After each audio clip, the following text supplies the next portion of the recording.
मित्रों नमस्कार। आज चतुर्थ नवरात्रि के दिन भगवती दुर्गा कूष्मांडा के रूप में पूजी जाती हैं। ऐसा माना जाता है कि माँ कूष्मांडा क्रिया शक्ति, ज्ञान शक्ति, ऐश्वर्य शक्ति की देवी हैं। जो भी भक्त इनकी उपासना करता है जीवन में आने वाली सभी परेशानियां भगवती दूर करती हैं। आइए वीडियो शुरू करते हैं। ओम देवी कूष्मांडायै नमः। सुरासम्पूर्णकलशं रुधिराप्लुतमेव च दधाना हस्तपद्माभ्यां कूष्मांडा शुभदास्तु मे। या देवी सर्वभूतेषु माँ कूष्मांडा रूपेण संस्थिता। नमस्तस्यै नमस्तस्यै नमस्तस्यै नमो नमः। वन्दे वाञ्छितकामार्थे चन्द्रार्धकृतशेखरां सिंहरूढा अष्टभुजा कूष्मांडा यशस्विनीं। भास्वरभानुनिभाम् अनाहतस्थितां चतुर्थदुर्गा त्रिनेत्रां कमण्डलुचापबाणपद्म सुधाकलशचक्रगदा जपवटीधरां पटाम्बरपरिधानां कमनीयां मृदुहास्यानालङ्कारभूषितां मञ्जीरहारकेयूर किङ्किणीरत्नकुण्डलमण्डितां प्रफुल्लवदनां चारु चिबुकां कान्तकपोलां तुगां कुचां कोमलाङ्गी स्मेरमुखी श्रीङ्कटिनिम्ननाभिनितम्बनीं। दुर्गतिनाशनी त्वं हि दरिद्रादिविनाशनीं। जयन्दा धनदा कूष्माण्डे प्रणमाम्यहं। जगन्माता जगत्कर्त्री जगदाधाररूपिणीं चराचरेश्वरी कूष्माण्डे प्रणमाम्यहं। त्रैलोक्यसुन्दरी त्वं हि दुःखशोकनिवारिणीं परमानन्दमयी कूष्माण्डे प्रणमाम्यहं। हंसरै मे शिरपातु कूष्माण्डे भवनाशनीं। हसलकरीं नेत्रे च हसरौषललाटकं। कौमारी पातु सर्वगात्रे वाराही उत्तरे तथा। पूर्वे पातु वैष्णवी इन्द्राणी दक्षिणे मम। दिग्विदिक्षु सर्वत्रैव कुम्भीजं सर्वदावतु। क्षमा प्रार्थना। सर्वमङ्गलमाङ्गल्ये शिवे सर्वार्थसाधिके शरण्ये त्र्यम्बके गौरी नारायणी नमोऽस्तुते। जयन्ती मङ्गला काली भद्रकाली कपालिनी दुर्गा क्षमा शिवा धात्री स्वाहा स्वधा नमोऽस्तुते। आवाहनं न जानामि तवार्चनं। पूजां चैव न जानामि क्षम्यतां परमेश्वरी। मन्त्रहीनं क्रियाहीनं भक्तिहीनं सुरेश्वरी। यत्पूजितं मया देवी परिपूर्णं तदस्तु मे। त्वमेव माता च पिता त्वमेव बन्धुश्च सखा त्वमेव विद्या द्रविणं त्वमेव सर्वं मम देवदेव। ॐ देवी कूष्माण्डायै नमः। सुरासम्पूर्णकलशं रुधिराप्लुतमेव च दधाना हस्तपद्माभ्यां कूष्मांडा शुभदास्तु मे। या देवी सर्वभूतेषु माँ कूष्मांडा रूपेण संस्थिता। नमस्तस्यै नमस्तस्यै नमस्तस्यै नमो नमः। वन्दे वाञ्छितकामार्थे चन्द्रार्धकृतशेखरां सिंहरूढा अष्टभुजा कूष्मांडा यशस्विनीं। भास्वरभानुनिभाम् अनाहतस्थितां चतुर्थदुर्गा त्रिनेत्रां कमण्डलुचापबाणपद्म सुधाकलशचक्रगदा जपवटीधरां पटाम्बरपरिधानां कमनीयां मृदुहास्यानालङ्कारभूषितां मञ्जीरहारकेयूर किङ्किणीरत्नकुण्डलमण्डितां प्रफुल्लवदनां चारु चिबुकां कान्तकपोलां तुगां कुचां कोमलाङ्गी स्मेरमुखी श्रीङ्कटिनिम्ननाभिनितम्बनीं दुर्गतिनाशनी त्वं हि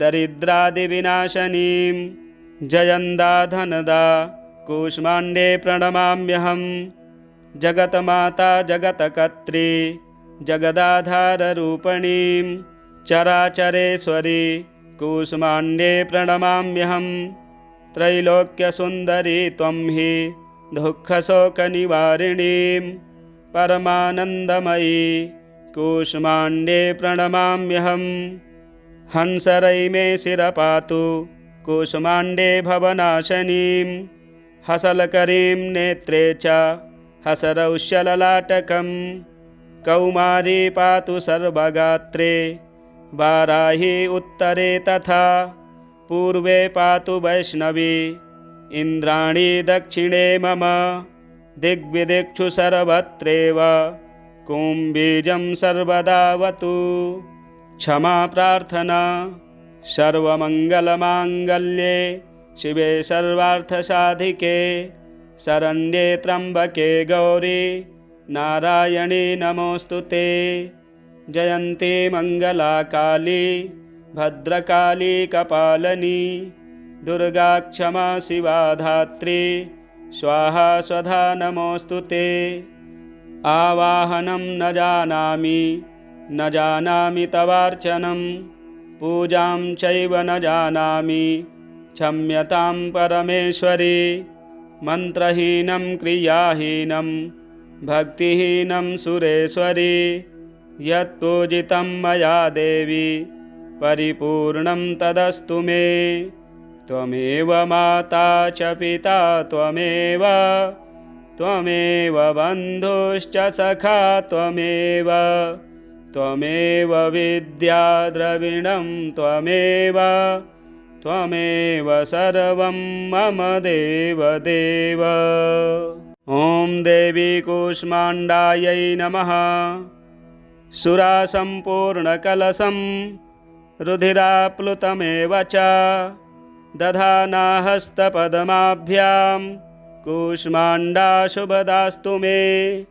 या देवी सर्वभूतेषु मा कूष्माण्डारूपेण संस्थिता नमस्तस्यै नमो नमः।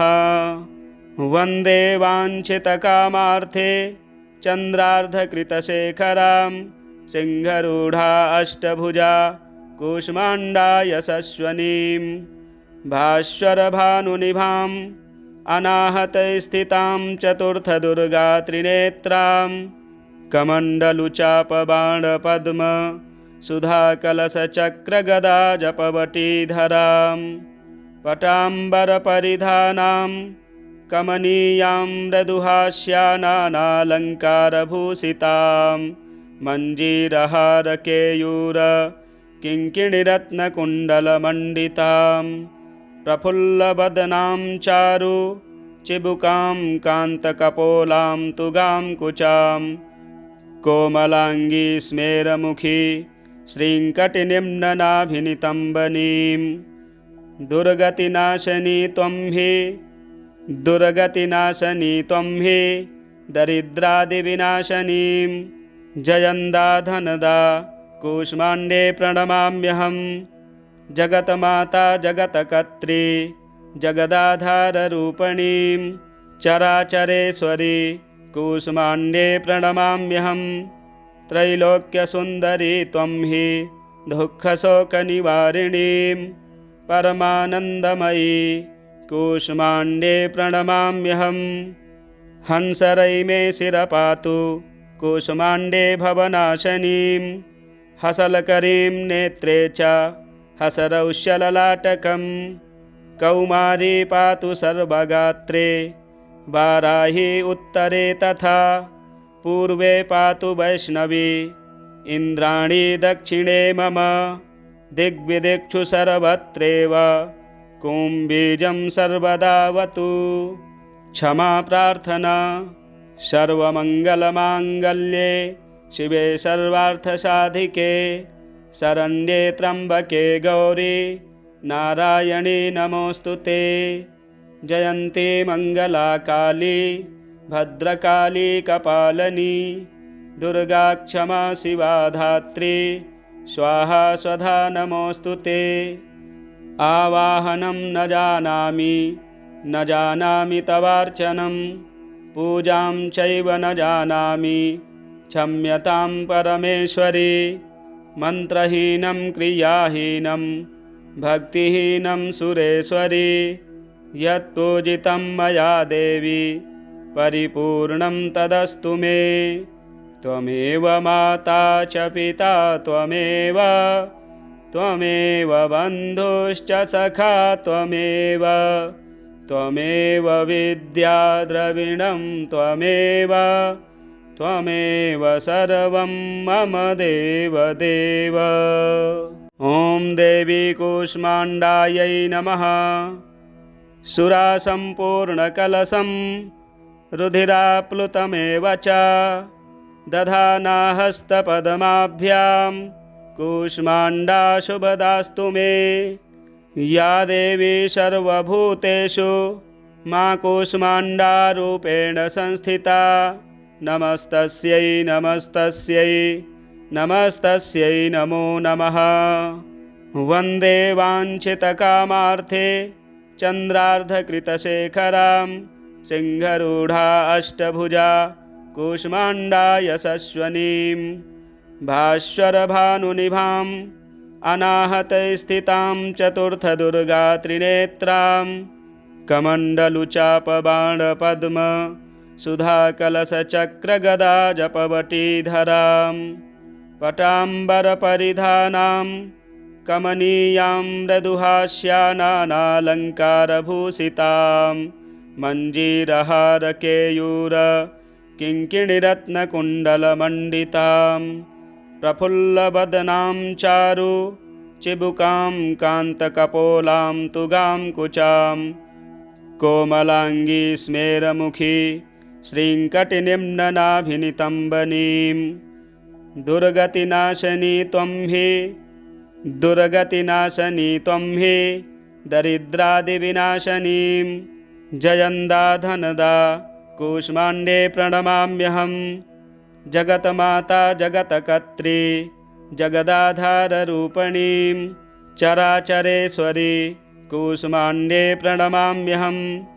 त्रैलोक्यसुन्दरी त्वं हि दुःखशोकनिवारिणीं परमानन्दमयी कूष्माण्डे प्रणमाम्यहं।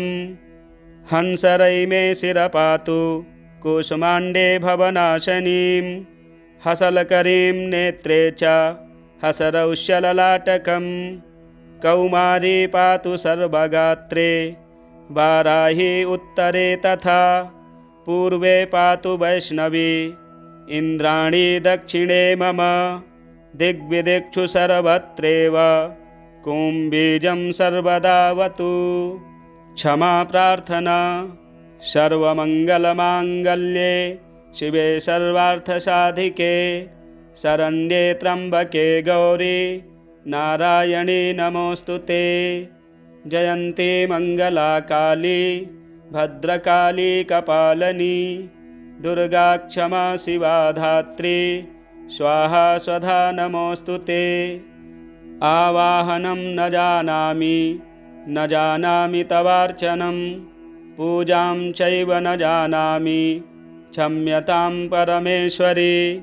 मन्त्रहीनं क्रियाहीनं भक्तिहीनं सुरेश्वरी यत्पूजितं मया देवी परिपूर्णं तदस्तु मे।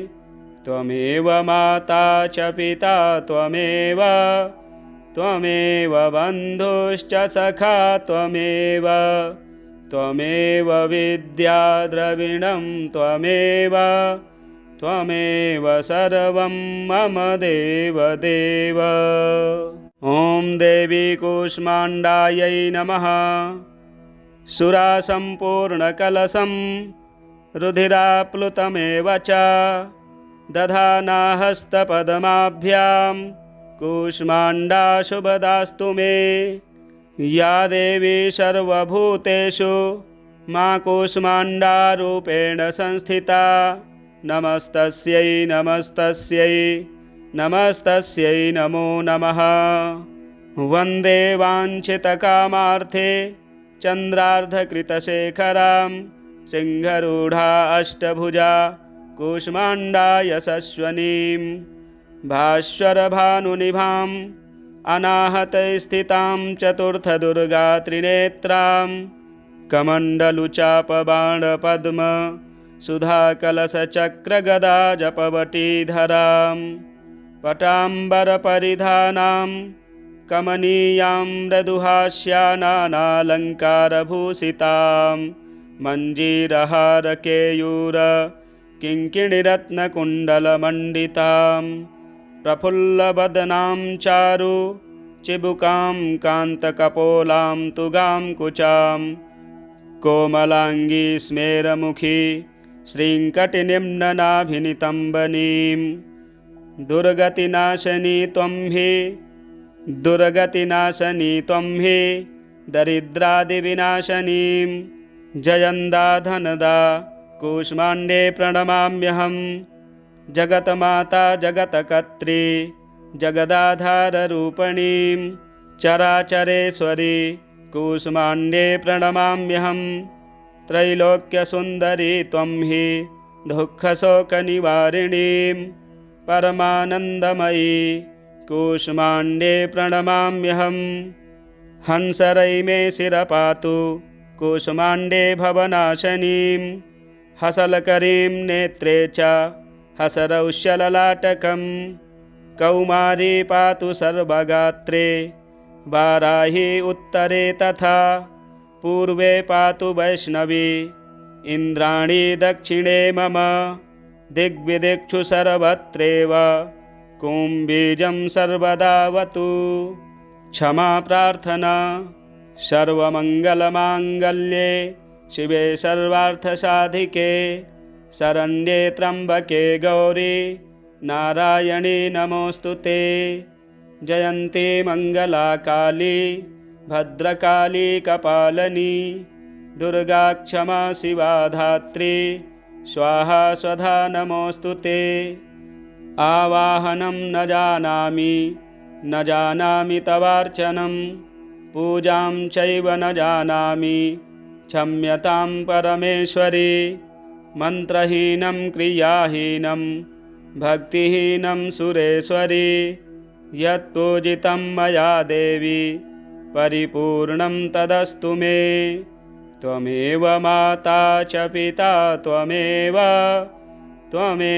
बन्धुश्च सखा त्वमेव विद्या द्रविणं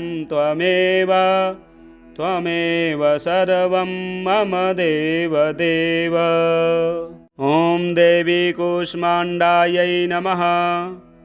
सुरासम्पूर्णकलशं रुधिराप्लुतमेव च दधाना हस्तपद्माभ्यां कूष्माण्डा शुभदास्तु मे।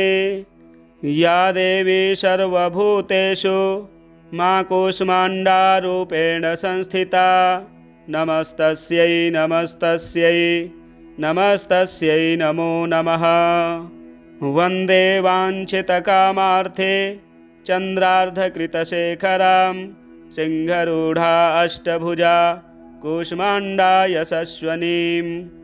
भास्वरभानुनिभाम् अनाहतस्थितां चतुर्थदुर्गा त्रिनेत्रां कमण्डलुचापबाणपद्म सुधाकलशचक्रगदा जपवटीधरां पटाम्बरपरिधानां कमनीयां मृदुहास्यानालङ्कारभूषितां मञ्जीरहारकेयूर किङ्किणीरत्नकुण्डलमण्डितां प्रफुल्लवदनां चारु चिबुकां कान्तकपोलां तुगां कुचां कोमलाङ्गी स्मेरमुखी श्रीङ्कटिनिम्ननाभिनितम्बनीं दुर्गतिनाशनी त्वं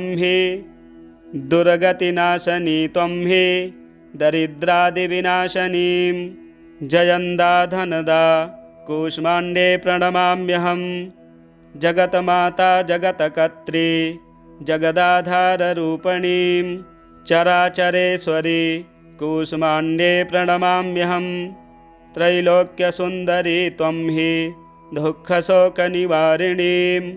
परमानन्दमयी कूष्माण्डे प्रणमाम्यहं हंसरै मे शिरपातु कूष्माण्डे भवनाशनीं हसलकरीं नेत्रे च हसरौषललाटकं कौमारी पातु सर्वगात्रे वाराही उत्तरे तथा पूर्वे पातु वैष्णवी इन्द्राणी दक्षिणे मम दिग्विदिक्षु सर्वत्रैव कुम्बीजं सर्वदावतु क्षमा प्रार्थना सर्वमङ्गलमाङ्गल्ये शिवे सर्वार्थसाधिके शरण्ये त्र्यम्बके गौरी नारायणी नमोऽस्तुते जयन्ती मङ्गला काली भद्रकाली कपालिनी दुर्गा क्षमा शिवा धात्री स्वाहा स्वधा नमोऽस्तुते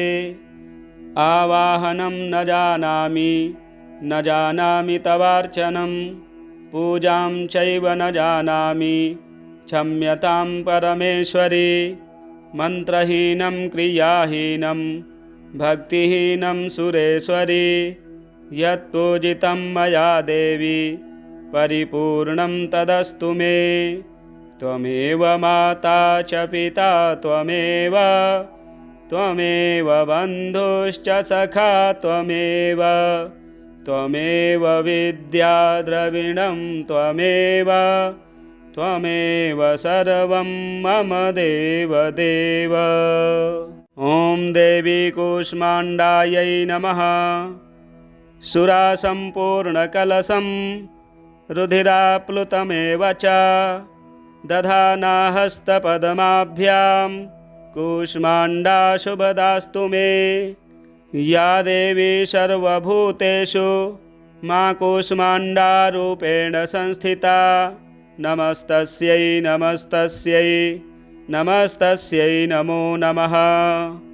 वन्दे वाञ्छितकामार्थे चन्द्रार्धकृतशेखरां सिंहरूढा अष्टभुजा कूष्माण्डा यशस्विनीं भास्वरभानुनिभाम् अनाहतस्थितां चतुर्थदुर्गा त्रिनेत्रां कमण्डलुचापबाणपद्म सुधाकलशचक्रगदा जपवटीधरां पटाम्बरपरिधानां कमनीयां मृदुहास्यानालङ्कारभूषितां मञ्जीरहारकेयूर किङ्किणीरत्नकुण्डलमण्डितां प्रफुल्लवदनां चारु चिबुकां कान्तकपोलां तुगां कुचां कोमलाङ्गी स्मेरमुखी श्रीङ्कटिनिम्ननाभिनितम्बनीं दुर्गतिनाशनी त्वं हि दरिद्रादिविनाशनीं जयन्दा धनदा कूष्माण्डे प्रणमाम्यहं जगन्माता जगत्कर्त्री जगदाधाररूपिणीं चराचरेश्वरी कूष्माण्डे प्रणमाम्यहं त्रैलोक्यसुन्दरी त्वं हि दुःखशोकनिवारिणीं परमानन्दमयी कूष्माण्डे प्रणमाम्यहं हंसरै मे शिरपातु कूष्माण्डे भवनाशनीं हसलकरीं नेत्रे च हसरौषललाटकं कौमारी पातु सर्वगात्रे वाराही उत्तरे तथा पूर्वे पातु वैष्णवी इन्द्राणी दक्षिणे मम दिग्विदिक्षु सर्वत्रैव कुम्बीजं सर्वदावतु क्षमा प्रार्थना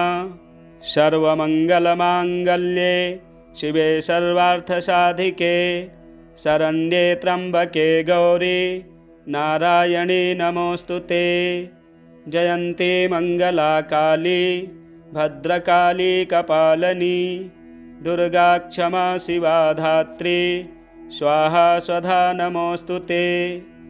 आवाहनं न जानामि तवार्चनं पूजां चैव न जानामि क्षम्यतां परमेश्वरी।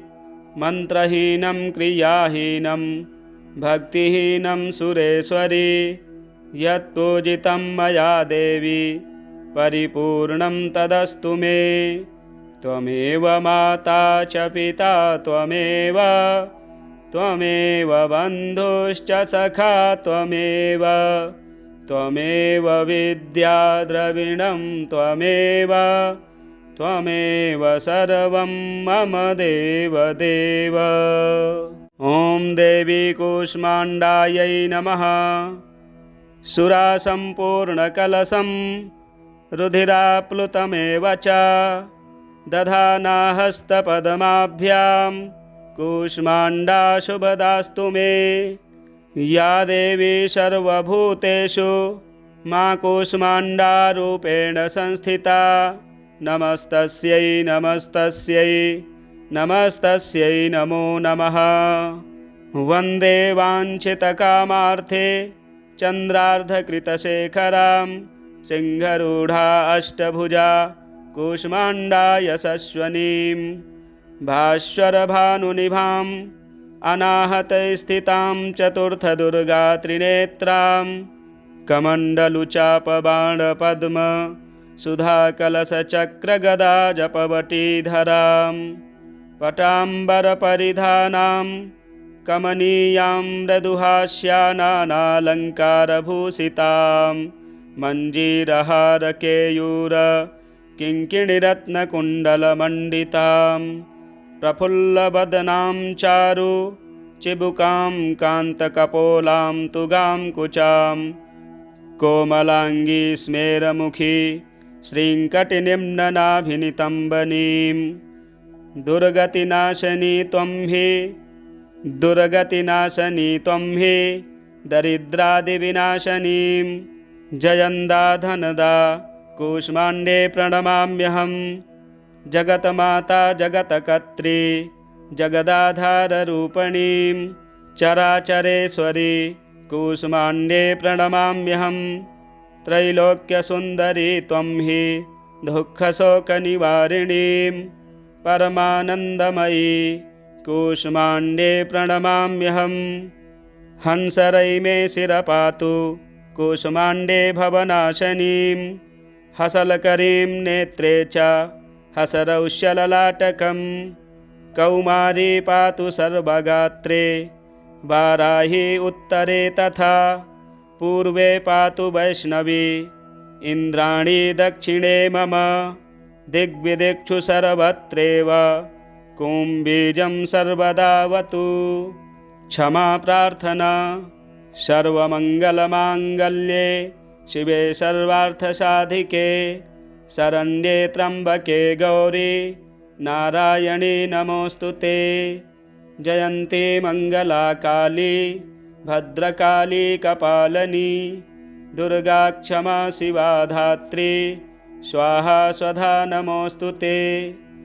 आवाहनं न जानामि तवार्चनं पूजां चैव न जानामि क्षम्यतां परमेश्वरी। मन्त्रहीनं क्रियाहीनं भक्तिहीनं सुरेश्वरी यत्पूजितं मया देवी परिपूर्णं तदस्तु मे। त्वमेव माता च पिता त्वमेव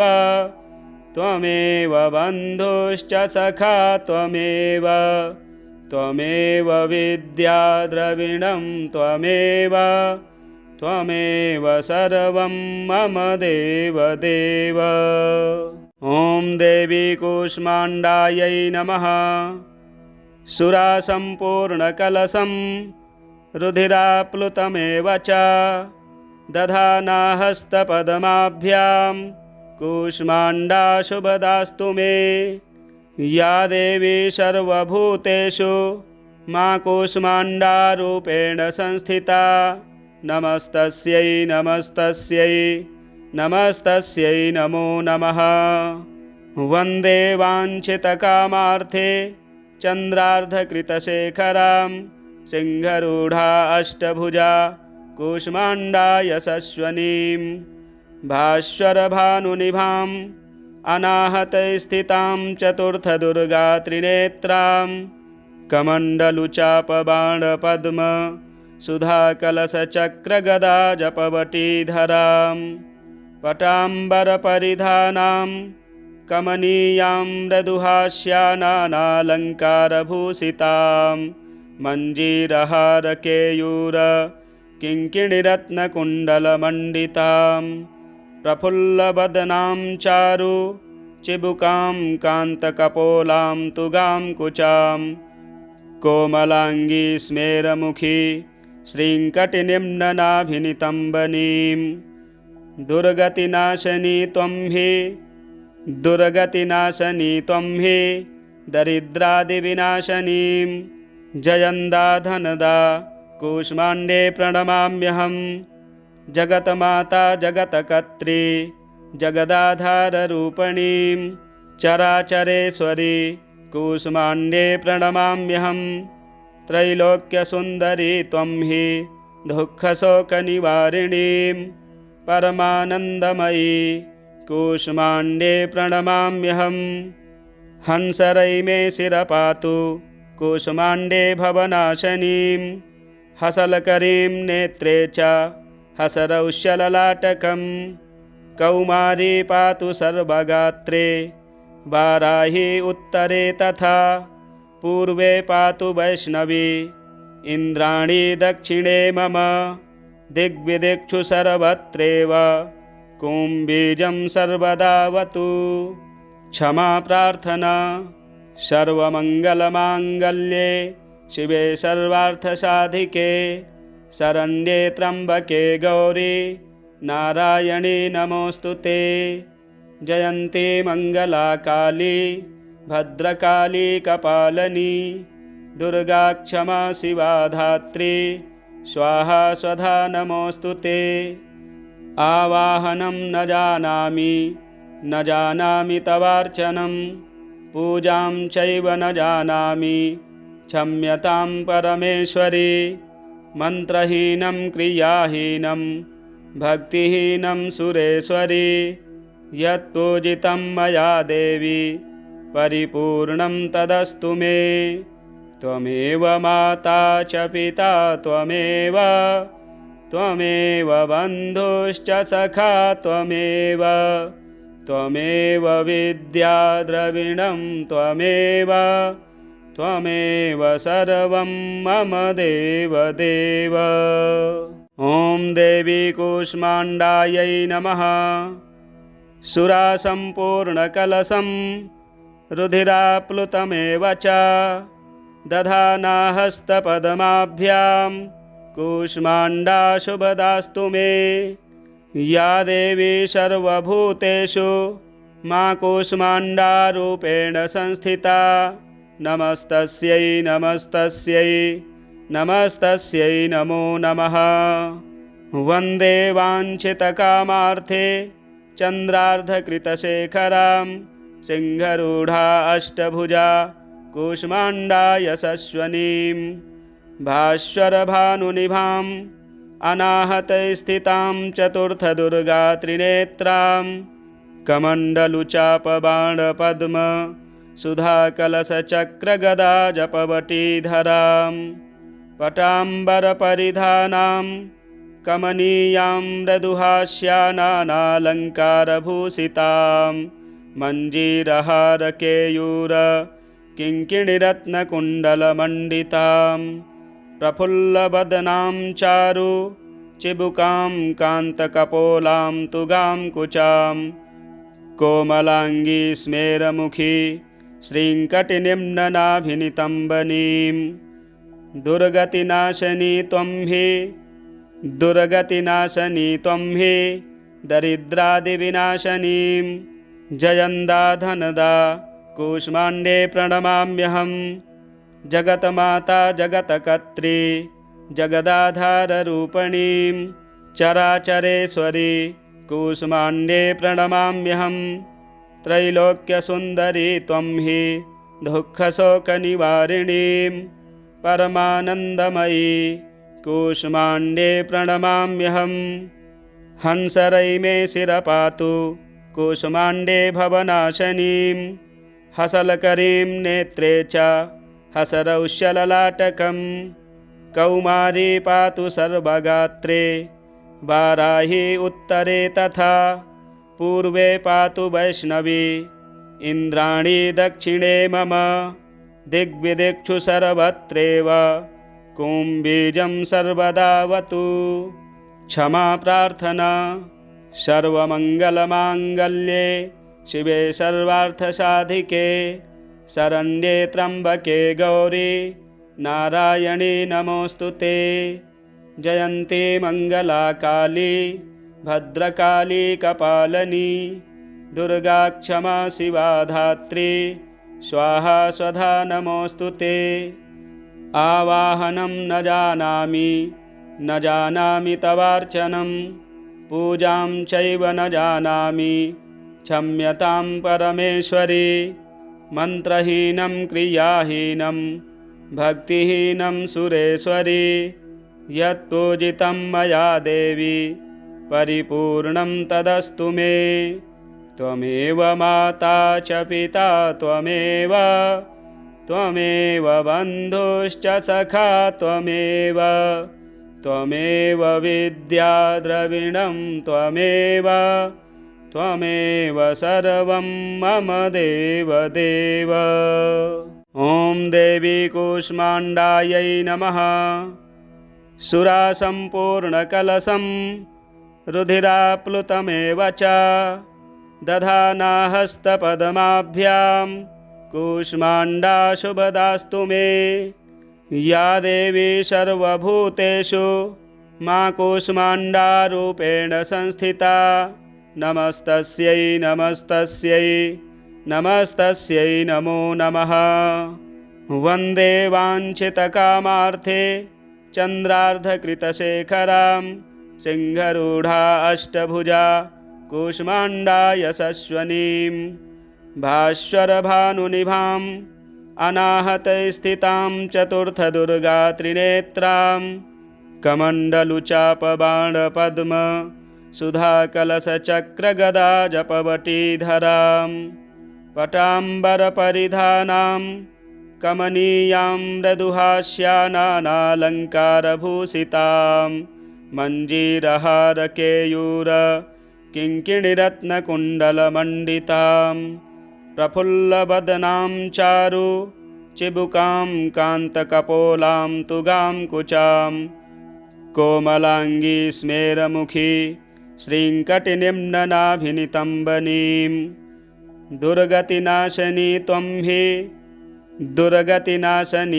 हि दरिद्रादिविनाशनीं जयन्दा धनदा कूष्माण्डे प्रणमाम्यहं।